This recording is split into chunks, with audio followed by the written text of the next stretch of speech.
estamos de volta. Como os músculos definidos estão em alta, não poderíamos deixar de falar da prática da musculação. Confiram agora um pouco mais na matéria de Ana Clara.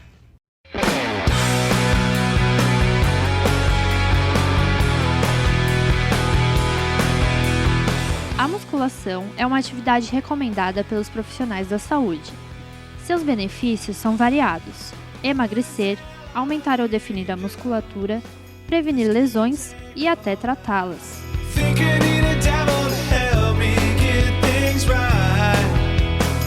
E aí galera, estamos aqui com o professor Dr. João Moura e ele vai tirar um pouquinho das nossas dúvidas sobre musculação. Professor, quais são os riscos de quem está treinando musculação sem um profissional? Bom, a gente pode falar vários riscos, né? Sempre um profissional orientando é o indicado. Então a pessoa, por exemplo, se é um iniciante, ela pode apresentar um nível baixo coordenativo ao fazer os exercícios. E isso incorre em riscos de lesão por fazer o movimento de forma equivocada. Então isso já se caracteriza como um risco. Outro risco é trabalhar com uma carga de trabalho também acima do ideal do ponto de vista fisiológico, ou seja, a pessoa tem um nível razoável de força e coloca um peso, por exemplo, no aparelho muito acima do que seria o ideal para ela.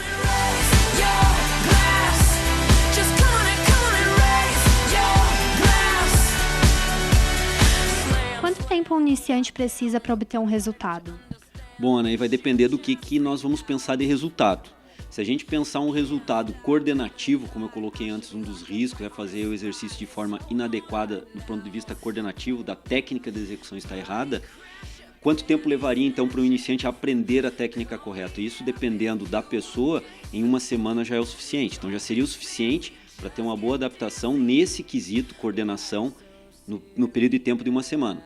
Agora, se nós pensarmos em adaptação muscular, já levaria um tempo maior para se ter esse resultado de adaptação muscular. Você pode dar uma dica para quem está começando agora? Olha, a dica básica seria procure sempre um profissional, procure sempre uma academia mais qualificada possível para ofertar um serviço mais qualificado possível. Verifique sempre no começo, obviamente vai ter que passar por um médico para ter um atestado médico liberando para a prática do exercício físico. Isso é um quesito que é inerente a todo o trabalho de academia e de personal fora da academia. Então, sempre buscar essa informação de um atestado médico liberando que está em condições de começar o exercício físico.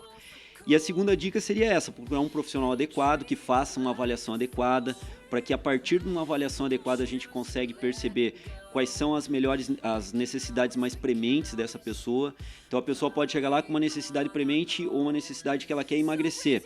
Mas o profissional, a partir de uma avaliação qualificada, ele identifica que além de emagrecer, essa pessoa precisa antes fortalecer a articulação.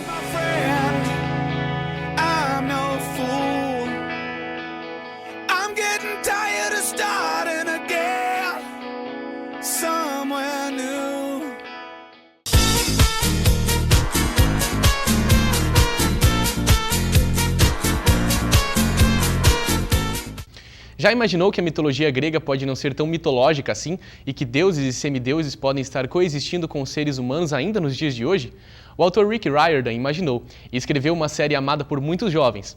O Dica do Olhares de hoje é sobre literatura e vamos falar da série Percy Jackson e os Olimpianos. Percy Jackson e os Olimpianos é uma saga de 5 livros principais e mais 2 adicionais escritos pelo norte-americano Rick Riordan. São livros que misturam o gênero ficção com mitologia grega, que foram escritos sob a ótica de um garoto chamado Perseus Jackson, mais conhecido como Percy. No começo da história, descobrimos que ele é um menino disléxico, que sofre com problemas de déficit de atenção, o que o leva a obter notas baixíssimas em vários colégios regulares dos Estados Unidos. No entanto, em poucas páginas, uma tremenda reviravolta acontece em sua vida, e ele já precisa utilizar de habilidades que não sabia que possuía para se salvar de monstros que o perseguem, sem entender ao menos o porquê. A verdade é que Percy é um semideus grego, filho de Poseidon. Isso mesmo.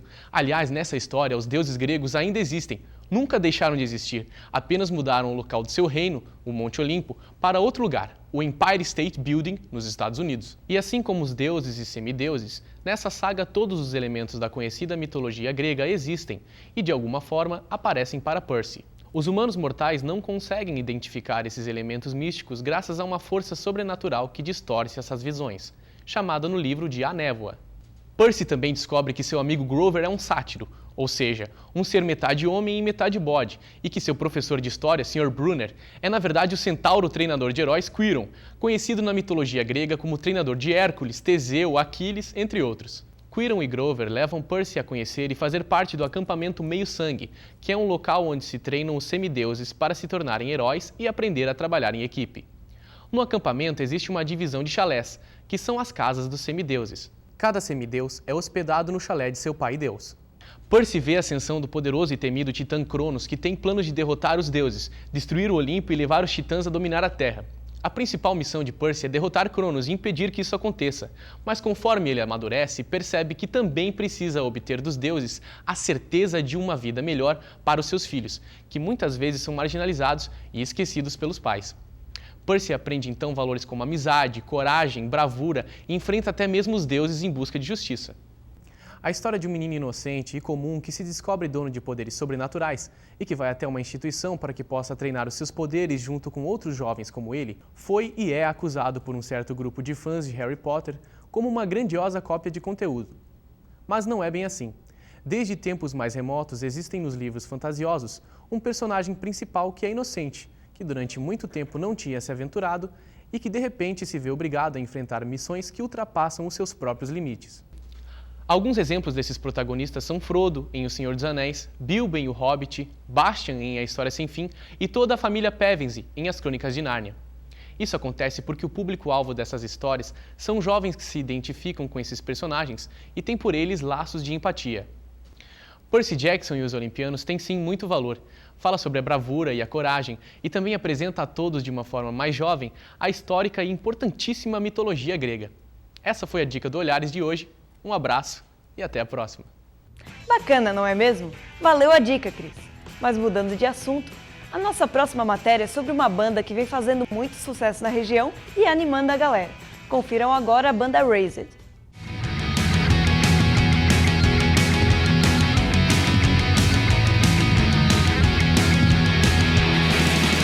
O programa Olhares Múltiplos está cheio de atitude. Esse é o hardcore melódico da banda Raised. Vamos conhecer a banda, que foi formada em 2009, com influência punk rock e hardcore. A vida escapar pelas minhas mãos.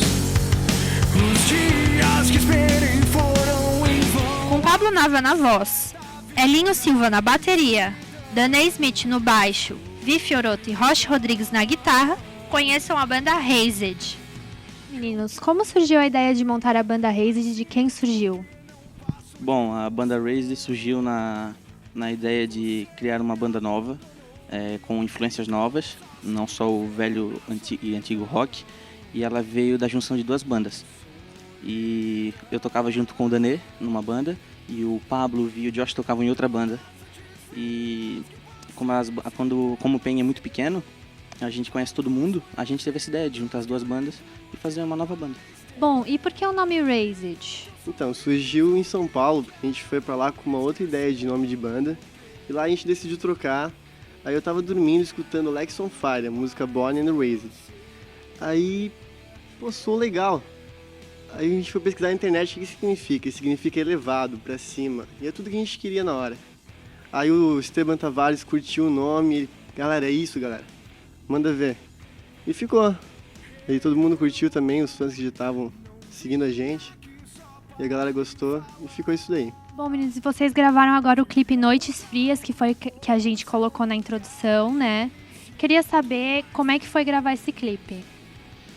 Então, gravar esse clipe eu acho uma grande experiência, todo mundo aprendeu com muita coisa aqui. E, poxa, levou a gente lá pra cima porque isso fez uma imagem muito grande da banda. A gente não tava esperando tanto também e foi bem o que a gente queria, tipo, até melhor no caso. Gravar foi uma doideira, assim, take, gravar 20 vezes a mesma coisa. Isso é uma coisa que a gente pensava, pô, mas como será? E não é fácil, né? Não é fácil, tem que disposição e se tá com fome, vai gravar, se tá com frio, vai gravar, não importa, bem doideira. Bom, meninos, muito obrigada pela presença de vocês aqui no programa. Deixa um recado pra galera que tá assistindo Olhares, por favor. Então, o meu recado é o seguinte, o pessoal que sempre gostou de música, sempre gostou de tocar algum instrumento, alguma coisa, assim, ó, continue, porque uma hora dá certo. Que nem a gente começou do nada e tá subindo, a gente não tá onde a gente quer realmente ainda, mas tá subindo, sempre a gente dá um jeito de conseguir o que a gente quer. Primeiramente, obrigado pelo convite, pessoal da Univale, aqui da TV Univale. E meu recado é o seguinte, valorizem o rock nacional e valorizem o rock local. É só isso que eu tenho para dizer. Valeu, galera. Não quero mais você.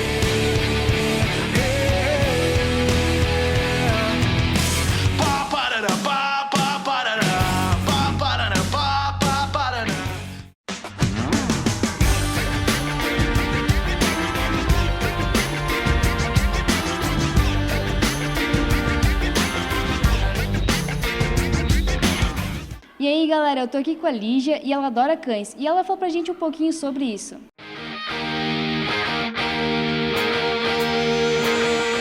Quantos cachorros você tem? Hoje 6. Um boxer, 4 beagles e um vira-lata maravilhoso.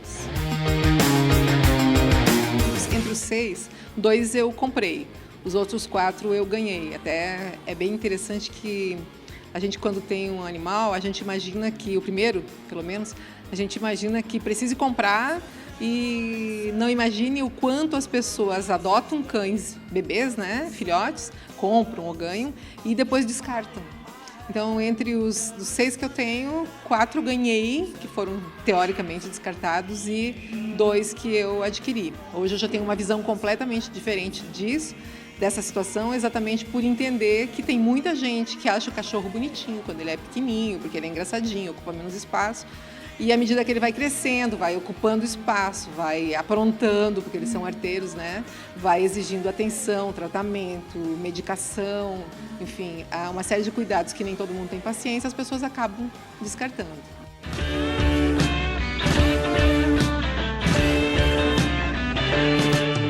Você costuma levar eles para passear, tem um bom relacionamento, assim, de brincar com eles? Eu brinco muito com eles, mas para passear eu tenho um problema. Quando eu saio, nós somos só 2 lá em casa, e aí quando é para sair não tem como levar os 6.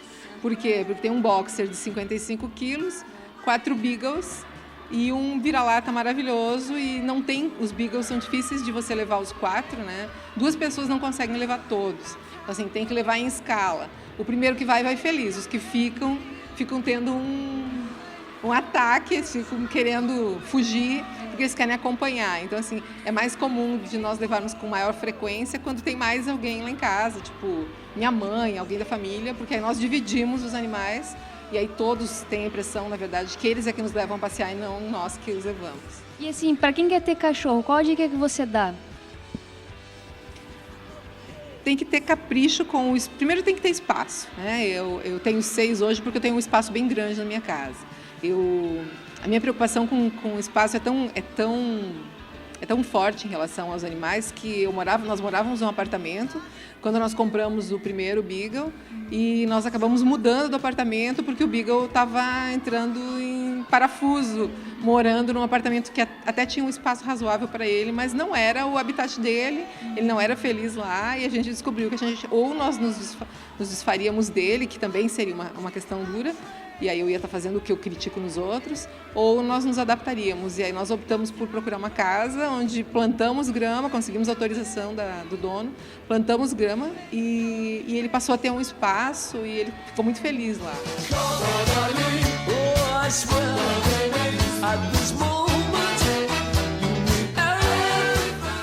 Fofinhos, né? Mas é preciso ter responsabilidade. Muito bacana as dicas da professora Lígia.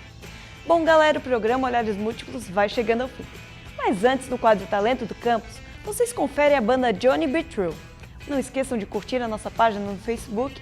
Valeu a companhia, fui!